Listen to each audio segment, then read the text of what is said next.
Nah, sistem Dajjal telah menjelma menjadi peradaban penuh dosa, bahkan menghasilkan umat Islam yang murtad dari dinnya, karena kehidupan tidak lagi diarahkan untuk meraih ridho Allah, melainkan menuju penyambutan ridho Rabb palsu, yaitu Dajjal. Sehingga Nabi dalam hadis yang lain menggambarkan situasi kita hari ini sebagai berikut: hampir-hampir bangsa-bangsa memperebutkan kalian umat Islam seperti memperebutkan makanan di mangkok. Seseorang langsung bertanya, apa karena kita minoritas sedikit jumlahnya? Kata Nabi, tidak, kalian jumlahnya banyak sekali. Walakinnakum ghutha'un ka ghutha'is sail. Cuma sayang kalian ketika itu seperti buih yang mengapung di atas air. Buih itu ciri khasnya ringan, Pak. Itulah perbedaan kita dengan generasi terbaik dahulu kala, para sahabat radhiyallahu anhum ajmain.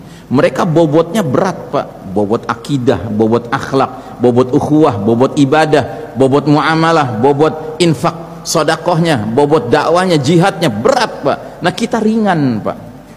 Dan kata Nabi, kalau sudah seperti itu kondisi umat ini, sekalipun banyak tapi ringan, Allah cabut rasa takut musuh kepada kalian.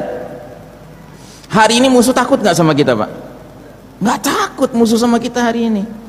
Dia bikinlah skenario penusukan tanpa darah. Ajib, ada penusukan tanpa darah, Pak. Nanti lihat aja, pasti umat Islam yang jadi sasaran. Yang dibilang pelakunya pasti umat Islam, kaitannya dengan Islam.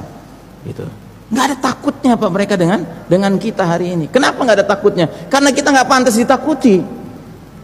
Apa yang pantas ditakuti dari orang yang dalam sholatnya bilang ghairil maghdubi alaihim waladdallin, di luar sholat kelakuannya kayak Yahudi Nasrani? Apa yang patut ditakuti dari orang seperti ini? Yang antara ucapan dengan perbuatannya nggak ada sinkronisasi. Nah, jadi saudaraku rahimakumullah, lebih parah lagi kata Nabi SAW, dan Allah menanamkan penyakit al-wahan di dalam hati kalian. Sahabat bertanya, wa mal wahan ya Rasulullah? Apa itu penyakit al-wahan? Kata Nabi, hubbud dunya wa karahiyatil maut. Cinta dunia dan takut menghadapi kematian. Cinta dunia, takut menghadapi kematian pantasnya menjadi cirinya orang apa, Pak? Orang kafir. Orang kafir itu cinta dunianya luar biasa, Pak. Orang kafir takut matinya luar biasa. Kenapa? Karena mereka menganggap dunia is everything. Dunia itu segala-galanya. Sampai-sampai ada film James Bond, judulnya apa? The world is not enough. Dunia ini nggak cukup. Saking serakahnya mereka. Itu orang kafir, Pak. Kalau kita orang beriman seperti orang kafir juga kaedahnya, apa bedanya kita dengan mereka? Iya kan? Maka coba lihat pendahulu-pendahulu kita, para sahabat radhiyallahu anhum ajmain. Di dalam hati mereka yang ada bukan hubbud dunia, hubbul akhirah. Hubbullah, hubbul jannah, itu yang mereka cintai. Hubbus syahadah, cinta mati syahid, itu yang ada dalam hati mereka. Seorang Abu Bakar Siddiq di bidang akidah, akhlak, ukhuwah, infak, sodakoh, dakwah, jihad, ibadah, luar biasa.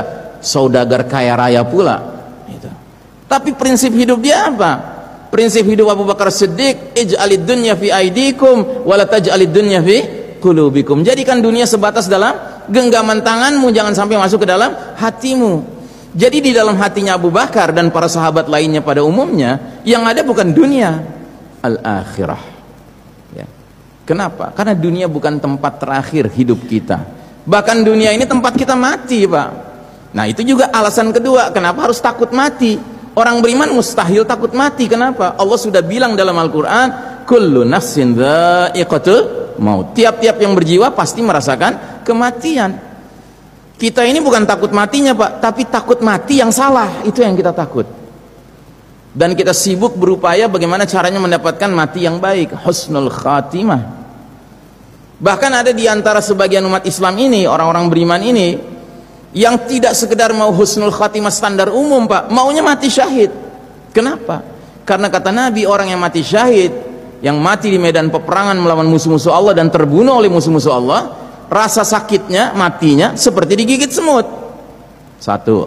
Yang kedua, begitu ruhnya berpisah dari jasadnya, ketemu dengan Allah Ta'ala, ditanya sama Allah, apa yang kau inginkan? Dia jawab, cuman satu yang ku inginkan ya Allah, kembalikan aku ke dunia, hidupkan aku kembali, biar aku berperang lagi melawan musuh-musuh engkau, aku terbunuh lagi. Hidupkan lagi aku berperang lagi sampai aku terbunuh. Hidupkan lagi, terus begitu. Kenapa? Saking mulianya dia rasakan mati syahid gitu. Jadi saudaraku rahimakumullah, para pendahulu kita tuh begitu, Pak. Ya. Termasuk mereka yang telah mengusir para penjajah Portugis kafir, Belanda kafir, Jepang kafir, semuanya begitu. Tidak ada teriakan yang mereka teriakan kecuali apa? Allahu Akbar. Dengan niat apa? Bukan penjajahnya saja terusir, tapi semua sistemnya terusir. Tapi kan kita khianat, Pak. Penjajahnya sudah terusir, hukum kafirnya diawetkan di negeri ini. Ya, ini kan pengkhianatan. Memangnya Anda pikir di Ponorogo Imam Bonjol dulu tinggal di mana? Di kesultanan Islam. Hukum Allah berlaku ketika itu, Pak. Ini itu zaman khilafah. Nah, jadi saudaraku rahimakumullah, Khalid ibn al-Walid radhiyallahu an sampai diberi julukan khusus sama Nabi kita. Apa julukannya? Saifullah al-Maslul, pedang Allah yang terhunus. Dikasih gelar sekaligus doa, dikabulkan sama Allah doanya. Sehingga Khalid bin Walid kalau mimpin pasukan nggak ada kamus kalah, Pak. Kamusnya menang terus. Suatu ketika Khalid bin Walid mimpin pasukan Islam yang jumlahnya jauh lebih sedikit dari pasukan musuh Romawi. Tapi dia berhasil memompa moral para pengikutnya, pasukannya, sampai akhirnya mereka berangkat ke medan perang bila raibin wala syakin, tanpa keraguan dan kebimbangan. Dan di perjalanan menuju ke medan perang, Khalid bin Walid mengucapkan satu kalimat yang terdengar sama tentara Romawi. Apa kalimatnya? Ji'tu bi unasin yuhibbunal mauta kama tuhibbunal hayah. Aku datang dengan sekumpulan manusia, wahai orang-orang Romawi, yang mencintai kematian sebagaimana kalian mencintai kehidupan. Begitu terdengar sama tentara Romawi, dia lari menuju panglimanya, dia lapor kepada panglimanya. Jenderal, barusan saya dengar panglima Islam ngomong begini. Si jenderal Romawi itu langsung gemeteran, dia bilang, gimana kita bisa memenangkan peperangan lawan orang-orang yang nyari mati sedangkan kita pengennya hidup? Itu bingung dia, kalah mereka, jatuh moral mereka. Nah, jadi saudaraku rahimakumullah, Anda tahu Khalid bin Walid radhiyallahu anhu yang keluar masuk medan peperangan kerjaannya seumur hidupnya, meninggalnya di mana, Pak? Di atas tempat tidur. Dan lagi-lagi keluar kalimat betuah dari mulut dia sebelum dia meninggal. Apa dia bilang? Mana matu ainul jubana, semoga mata para pengecut nggak bisa tidur nyenyak, katanya. Kenapa? Karena para pengecut itu paling nggak mau pergi ke medan perang, maunya di rumah ngendon, tidur aja. Lihat saya panglima perang, matinya di atas tempat tidur. Mau lari dari kematian, lihat kematian bisa menjemput di atas tempat tidur. Dan jenazah mulia Khalid bin Walid radhiyallahu an ketika dimandikan, ditemukan pada sekujur tubuhnya tidak kurang dari 80 bekas luka tombak, luka panah, dan luka pedang. Matinya mesti di atas tempat tidur. Jadi saudaraku rahimakumullah, kita berlindung kepada Allah Ta'ala dari penyakit al-wahan. Mudah-mudahan kita menjadi hamba-hamba Allah yang hubbul akhirah dan bahkan hubbus syahadah, hubbu husnul khatimah, mencintai mati yang terbaik. Nah, inilah babak di mana umat Islam mengalami fitnah-fitnah, ujian-ujian yang kian hari kian memuncak sampai keluarnya puncak fitnah alias fitnah paling dahsyat, yaitu fitnah Dajjal. Nabi bersabda, sungguh semenjak Allah menciptakan anak cucu Adam, tidak ada fitnah yang lebih dahsyat dari fitnah Ad-Dajjal. Dalam hadis yang lain lagi Nabi bersabda, sungguh fitnah sebagian kalian lebih kutakuti dari fitnahnya Dajjal, dan tidaklah seseorang yang selamat dari rangkaian fitnah tersebut melainkan dia pasti selamat menghadapi fitnah selanjutnya atau berikutnya. Dan tidak ada fitnah yang dibuat sejak dunia ini ada, baik kecil maupun besar, kecuali untuk menjemput kedatangan fitnah Dajjal. Apa maksud hadis ini?